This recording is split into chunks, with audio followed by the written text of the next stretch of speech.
दोस्तों, कहानी पूरी सुनिएगा, आपको बहुत पसंद आएगी। नमस्ते, मेरा नाम है निधि।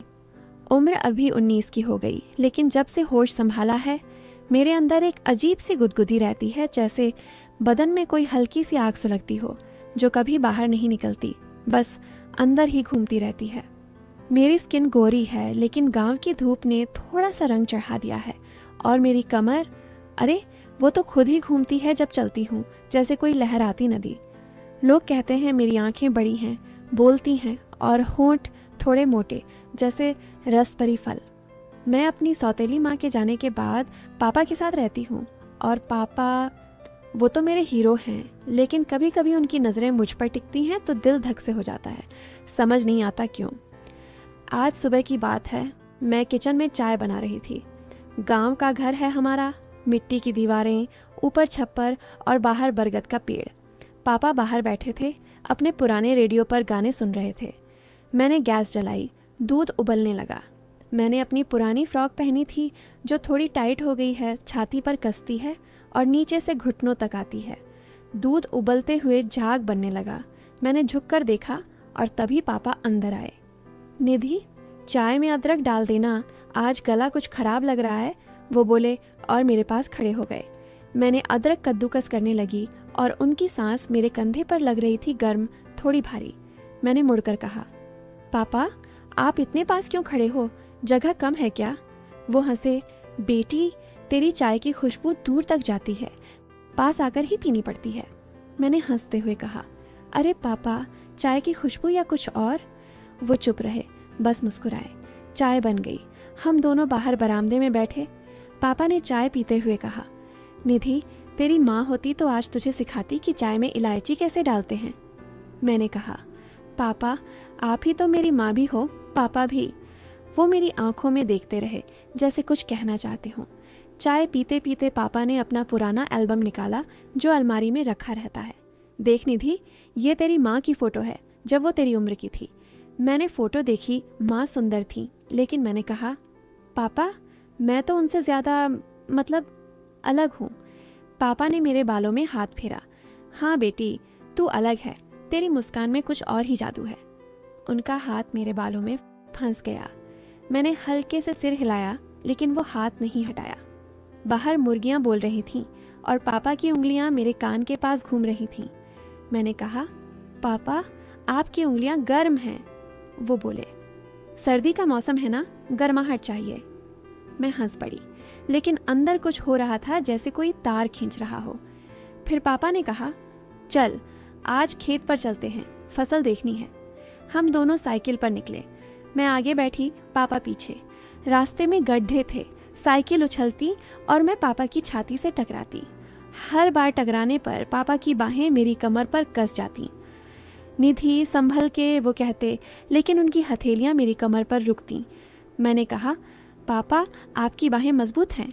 वो बोले, बेटी को संभालने के लिए तो मजबूत होना पड़ता है। खेत पर पहुंचे, फसल हरी थी। पापा ने कहा, देख ये गेहूं की बालियां, जैसे तेरे बाल। मैंने एक बाली तोड़ी, अपने बालों में लगाई। पापा ने मेरे पास आकर कहा, सही लग रही है, लेकिन तेरे बालों में कुछ और लगेगा। मैंने पूछा, क्या? वो मुस्कुराए, बाद में बताऊंगा। खेत पर हम घूमते रहे। पापा ने एक जगह रुककर कहा, निधि यहाँ बैठ, थोड़ा आराम कर। हम एक पेड़ के नीचे बैठे। पापा ने अपनी शर्ट की आस्तीन ऊपर चढ़ाई, उनकी बाजुएं मजबूत थीं। मैंने कहा, पापा आप जिम जाते हो क्या? वो हंसे, नहीं बेटी, खेत का काम ही जिम है।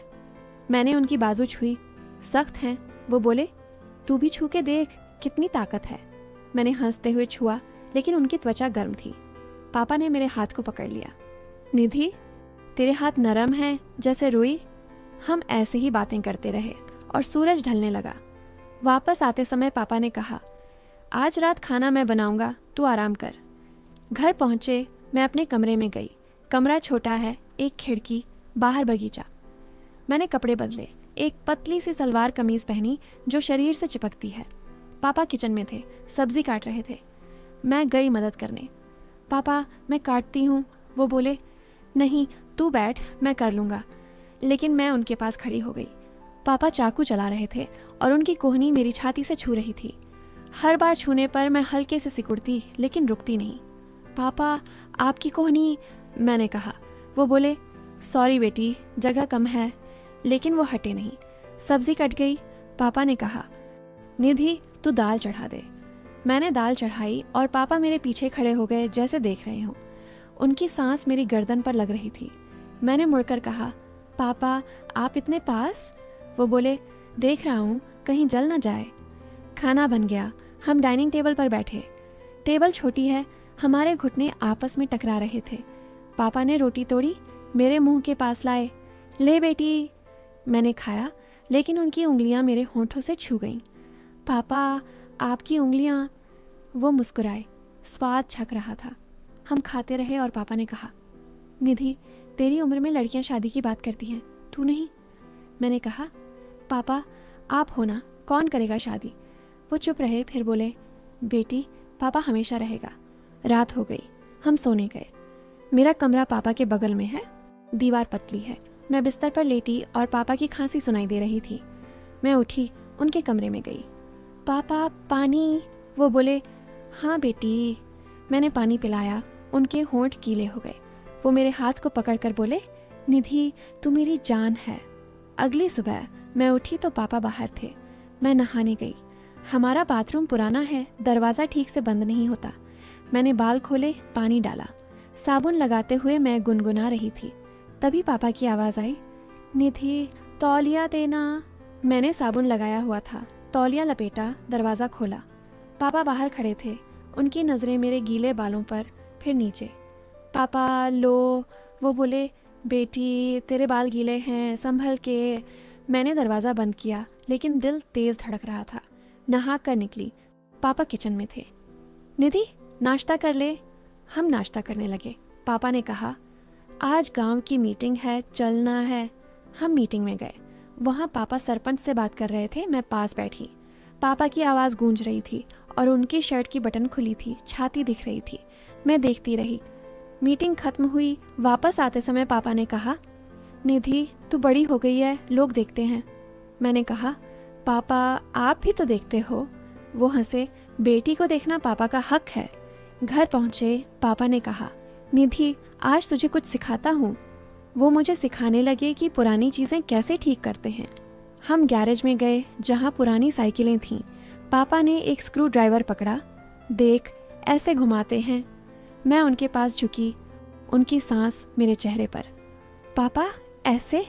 मैंने ट्राई किया लेकिन हाथ फिसला। पापा ने मेरा हाथ पकड़ा। ऐसे बेटी। उनका हाथ मेरे हाथ पर था, गर्म। हम ऐसे ही काम करते रहे और पसीना आ गया। पापा ने अपनी शर्ट उतारी। बनियान में थे। उनकी छाती पर बाल थे। मैं देखती रही। पापा आप गर्म हो? वो बोले हाँ, तू भी उतार दे कुछ। मैंने हंसकर कहा पापा शर्म आती है। वो बोले बेटी से क्या शर्म। शाम हुई। हम बाहर बैठे। पापा ने कहा निधि तेरी माँ को मैं ऐसे ही प्यार करता था। मैंने कहा पापा अब मुझे करो। वो मेरे पास आए, गले लगाया। उनकी बाहें मजबूत थीं। मैं उनकी छाती से चिपकी। पापा आपकी धड़कन तेज है। वो बोले बेटी के लिए है। हम ऐसे ही बैठे रहे। रात में मैं सो नहीं पा रही थी। पापा का कमरा। मैं फिर गई। पापा नींद नहीं आ रही। वो बोले आजा मेरे पास लेट। मैं उनके बगल में लेट गई। पापा की बाह मेरे नीचे थी। उनकी गर्मी महसूस हो रही थी। पापा आपकी स्किन। वो बोले शश सो जा। लेकिन मैं करवट बदलती रही और मेरा पैर उनके पैर से टकराता। पापा ने मेरा पैर पकड़ा। संभल बेटी। मैं चुप रही लेकिन अंदर आग लगी थी। अगले दिन पापा ने कहा निधि आज बाजार चल, कुछ सामान लाना है। लेकिन हम बाजार नहीं गए, घर पर ही रहे। पापा ने कहा घर पर ही कुछ नया करते हैं। वो मुझे सिखाने लगे कि पुरानी किताबें कैसे बांधते हैं। हम लाइब्रेरी रूम में गए। धूल भरी किताबें। पापा ने एक किताब खोली। देख ये प्रेम कहानी है। मैंने पढ़ना शुरू किया। पापा मेरे कंधे पर हाथ रखे थे। निधि